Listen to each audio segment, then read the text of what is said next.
शाम के 7 बजे थे। गांव के दो युवक बरगद के नीचे बैठे आग ताप रहे थे। पहले के समय में गांव में ठंड का एहसास कुछ ज्यादा ही होता था। अरे भाई, आज तू मछलियां पकड़ने नहीं गया क्या नहर की ओर? अरे भाई, आज इतनी ठंड है, कौन ही जाएगा। और ऊपर से उस नहर के पास जाने में भी डर लगता है। हाँ भाई, ये तो सही कहा। वहां किसी और की आवाज आती है रोने की। वो आपस में बातें ही कर रहे थे कि तभी वहां अशोक त्रिपाठी जी आ गए, जो गांव के स्कूल में अध्यापक थे। वो देख, त्रिपाठी जी आ रहे हैं। मैं तुम्हें ही ढूंढ रहा था। अरे बैठिए त्रिपाठी जी। त्रिपाठी जी भी वहीं आकर बैठ गए और बातों का सिलसिला शुरू हो गया। मुझे लगा तुम आज मछलियां पकड़ने गए हो। अरे त्रिपाठी जी, वो जगह ही श्रापित है। ये तो है, वहाँ हर कोई रात में भी जाने में डरता है। अरे त्रिपाठी जी, आपके साथ भी तो एक घटना घटी थी स्कूल टाइम पर। वो तो काफी दिल दहलाने वाली थी। उसके बारे में आज भी सोचता हूँ तो रोंगटे खड़े हो जाते हैं।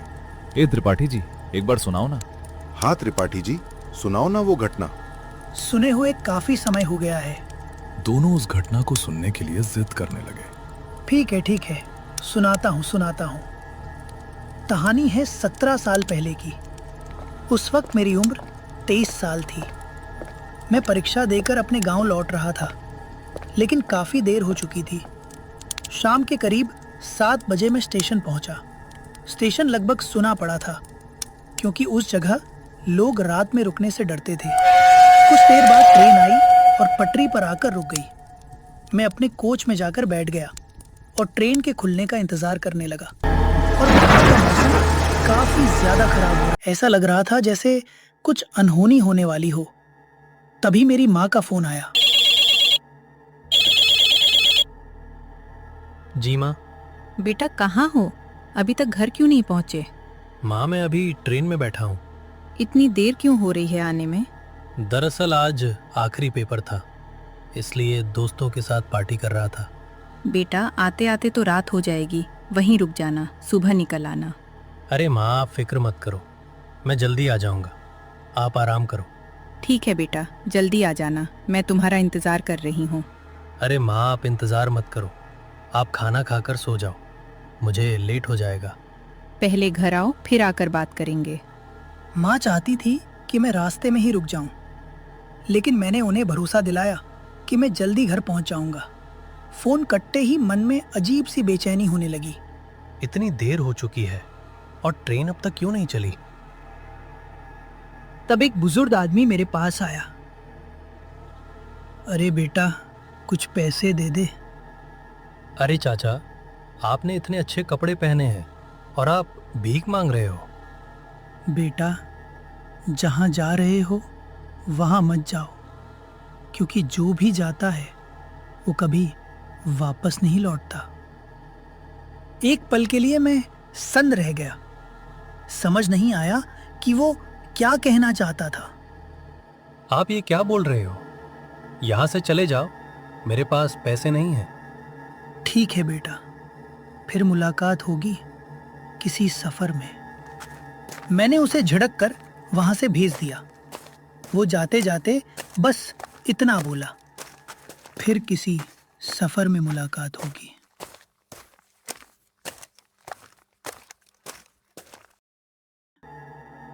उसके जाने के बाद भी उसकी आवाज मेरे कानों में गूंजती रही। मैंने सोचा शायद वो पागल होगा।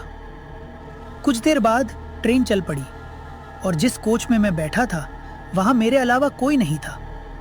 ट्रेन कभी धीरे तो कभी अचानक तेज चलने लगी, जैसे कोई अनजान ताकत उसे चला रही हो। फिर अचानक वो एक सुनसान जगह पर रुक गई, जहां चारों तरफ अंधेरा और खामोशी थी। तभी सफेद साड़ी में एक खूबसूरत लड़की आई और उसके आते ही ठंडी हवा चलने लगी। अरे भाई साहब, ये ट्रेन कालमोरा जाएगी क्या? हाँ, वही जाएगी, मैं भी तो वहीं जा रहा हूँ। अच्छा, फिर तो सही है। कोई तो कालमोरा का जान पहचान वाला मिला। ये तो सही कहा आपने, अकेले सफ़र करने में डर लगता है ना, इसलिए कोई जान पहचान का मिल जाता है तो खुशी होती है। ये तो सही कहा आपने।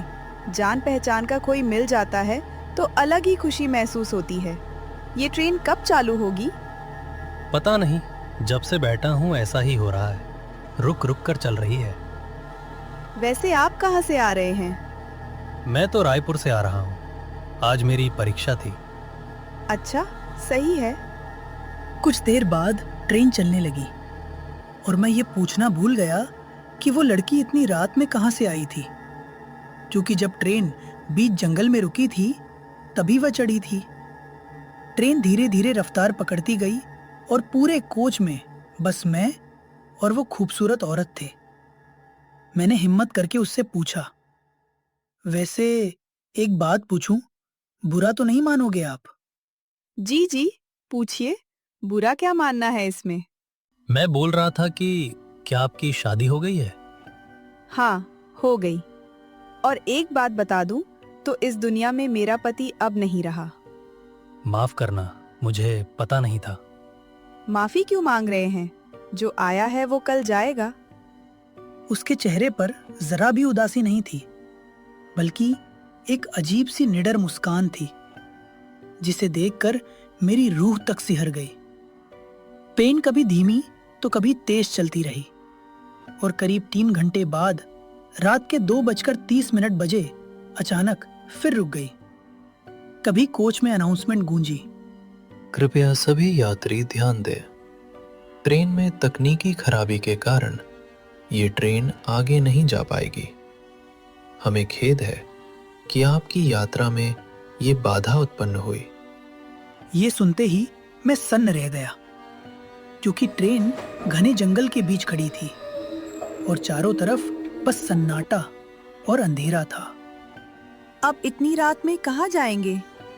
सुबह होने का इंतजार करते हैं। मैं नहीं रुक सकती सुबह तक।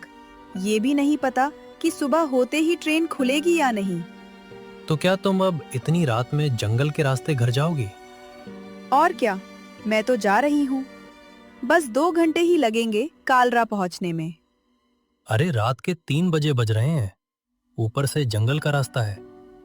देखो भाई साहब, आपको डर लग रहा है तो आप मत जाओ, मैं जा रही हूँ। अच्छा ठीक है, चलो मैं भी साथ में ही चलता हूँ। वैसे भी हमें एक ही जगह जाना है। उस लड़की ने बिना डरे जंगल के रास्ते पैदल जाने का फैसला कर लिया। जब मैं बाहर आया तो देखा कि चारों तरफ घना अंधेरा था और मौसम भी बिगड़ चुका था। ऐसा लग रहा था कि इतनी रात में निकलना ठीक नहीं होगा।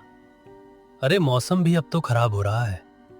मुझे नहीं लगता कि इस खराब मौसम में जाना ठीक रहेगा। डर लग रहा है तो आप मत जाओ, मैं जा रही हूँ। अच्छा ठीक है, चलो मैं भी चलता हूँ।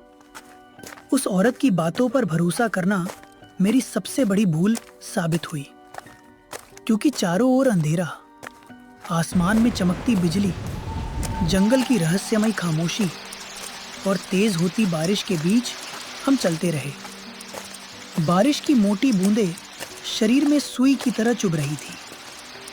तभी एक टूटी फूटी चाय की टपरी दिखी जहां हम रुक गए, और चारों तरफ फैले सन्नाटे, जंगल की आवाज़ों और अजीब माहौल के बीच बस बारिश के थमने का इंतज़ार करते रहे। लेकिन उस औरत के चेहरे पर कुछ ऐसा था जिससे साफ लग रहा था कि वह मुझसे कुछ छुपा रही है। वैसे आपने बताया नहीं कि आपका क्या नाम है और आप इतनी रात में कहाँ से आ रही थी? क्या करोगे ये जानकर? कौन से सफर के बाद हमें फिर से मिलना है? मैं तो कालरा बस किसी काम से जा रही हूँ। कुछ समय बाद वहाँ से चली जाऊँगी। अब इतने कम समय के लिए मुलाकात करने का क्या फ़ायदा? ठीक है, मत बताओ।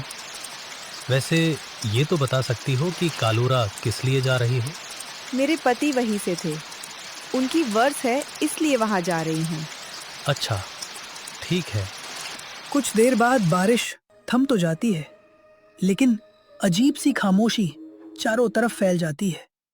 हम दोनों फिर से आगे बढ़ने लगे, और जैसे जैसे कदम जंगल के अंदर जाते गए, अंधेरा और घना होता चला गया। गांव वालों की वो बातें मेरे जहन में गूंजने लगी कि जो भी रात में इस जंगल से होकर जाता है वो कभी कलमोरा नहीं पहुंचता। बारिश के कारण ठंडी ठंडी हवाएं चल रही थी, जो बाहर से भले ही शुद्ध लग रही थी, और जब मैंने ध्यान से देखा तो अंधेरे में वही बूढ़ा खड़ा था जो स्टेशन पर मिला था। उसे देखते ही मेरे शरीर में एक अजीब सा सिहरन और गहरा डर उतर गया। अरे आप वही हो ना जो स्टेशन पर मिले थे? अरे बेटा, तूने किसी और को देखा होगा। मुझे अच्छे से याद है, आप ही थे जो भीख मांग रहे थे। अरे नहीं नहीं, कोई और होगा। मुझे बिल्कुल समझ नहीं आ रहा था कि मेरे साथ ये सब क्या हो रहा है। एक तरफ वो अजनबी औरत और दूसरी तरफ घने जंगल के बीच अचानक मिला वही बूढ़ा।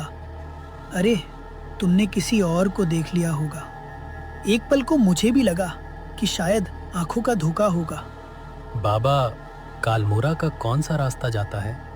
बेटा, इसी रास्ते पर चले जाओ, सीधे सीधे। फिर उसने हमें सीधा रास्ता बता दिया और हम उसी रास्ते पर आगे बढ़ गए। लेकिन मेरे मन में बस यही डर चल रहा था कि पता नहीं उसने सही रास्ता बताया है या गलत। बस किसी तरह ये डरावनी रात कट जाए। हम फिर से आगे बढ़ने लगे और जंगल से कभी भेड़ियों की डरावनी आवाजें तो कभी उल्लू की अशुभ चीखें सुनाई देने लगी। तभी अचानक फिर से बारिश शुरू हो गई, जो इस बार रुकने का नाम ही नहीं ले रही थी। बारिश इतनी तेज थी कि सामने ठीक से कुछ दिख नहीं रहा था।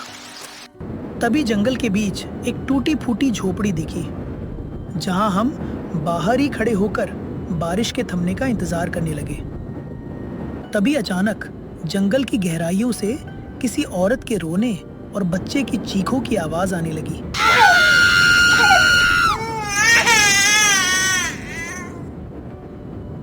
और जैसे ही मैंने वो आवाजें सुनी, मेरा गला सूख गया और दिल जोर जोर से धड़कने लगा। अरे, तुम्हें भी आवाजें सुनाई दे रही है क्या? हाँ, आवाज तो मुझे भी सुनाई दी। लगता है कोई मुसीबत में है। इतनी रात को इस जंगल में कौन औरत आई होगी? एक बार चलकर देखते हैं, क्या पता कोई मुसीबत में हो। मुझे समझ नहीं आ रहा था कि उस औरत के साथ जाना चाहिए या नहीं। जंगल में तेज बारिश हो रही थी। हर तरफ पानी की मोटी मोटी बूंदें गिर रही थी। कुछ देर बाद बारिश रुक गई और जंगल में अजीब सा सन्नाटा छा गया। आवाजें अब साफ साफ सुनाई देने लगी। तो मैं और वह औरत आगे बढ़े और हम उस पायल की आवाज का पीछा करने लगे। जैसे जैसे घने जंगल में आगे बढ़ते गए, एक अजीब सी बदबू फैलने लगी, मानो कोई जानवर सड़कर मर गया हो। तभी पायल की छन छन सुनाई दी। अंधेरा और बिजली की कड़क बढ़ती गई। अरे, मुझे कुछ ठीक नहीं लग रहा। मुझे नहीं लगता हमें अब आगे जाना चाहिए। कुछ देर तक कोई जवाब नहीं मिला, लेकिन पलटकर देखा तो वह गायब थी। तभी चारों तरफ औरत, बच्चे और पायल की डरावनी आवाजें गूंजने लगी। मैं जान बचाकर गांव की ओर भागा। रास्ते में फिर वही बूढ़ा दिखा, लेकिन मैंने उसे अनदेखा किया। मैं उन डरावनी आवाजों और उस बुजुर्ग को अनदेखा करते हुए आगे बढ़ता गया। तब भी किसी की रोने की आवाज आई। पास जाकर देखा तो पेड़ के नीचे वही औरत थी। अरे, तुम यहाँ क्या कर रही हो और रो क्यों रही हो? पूछते ही वह जोर जोर से हंसने लगी।